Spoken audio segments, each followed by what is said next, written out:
We call today Palm Sunday. It is the first day of Holy Week, and Holy Week is unlike any other week in the Christian calendar.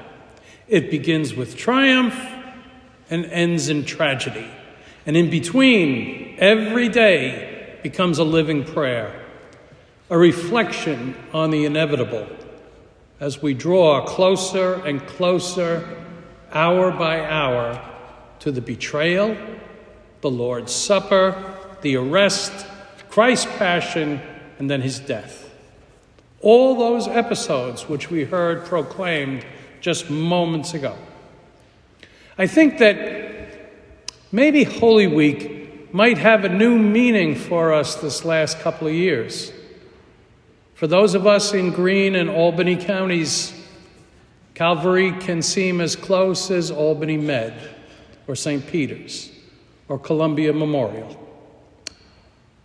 But in spite of that, our faith compels us to look further, to look beyond this Sunday to the next, and now use these palms, our hands, as instruments of prayer.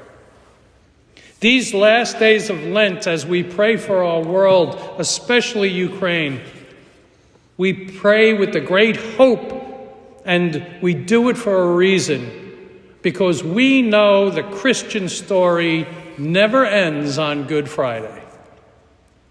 I'm reminded of the moment in the Stations of the Cross when Jesus, burdened under the weight of the cross, only 3 stations in, falls to the ground.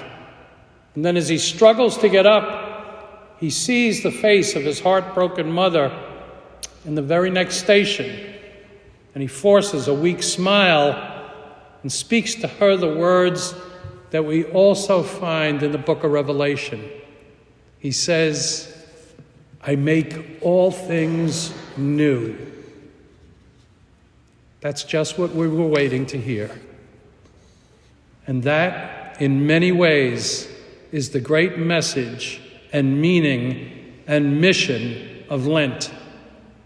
That's what we've all been working towards, to make all things new, to make ourselves new, to make our lives new. Over these last 40 days, we have given ourselves over to fasting and sacrifice and prayer and greater acts of love for one another, so that we might become what God intended us to be. We want God to make all things new, including every single one of us, including every part of our broken and suffering world. And as we mark these final hours of Lent during this unforgettable time in history, the great challenge of this moment becomes, how will we spend these last days before Easter? We have our palms. We put them together, and we put them to use during this week that we call Holy. And we continue to pray, because I fear that COVID is not yet done with us. So pray first for those responders and healthcare providers and doctors and nurses and chaplains who are the heroes of our age. Put your palms together and pray for all the sick and the suffering, and mostly pray for one another. Let us use our palms however we can from within our own inner room to uplift one another, to support one another, to help one another carry our crosses.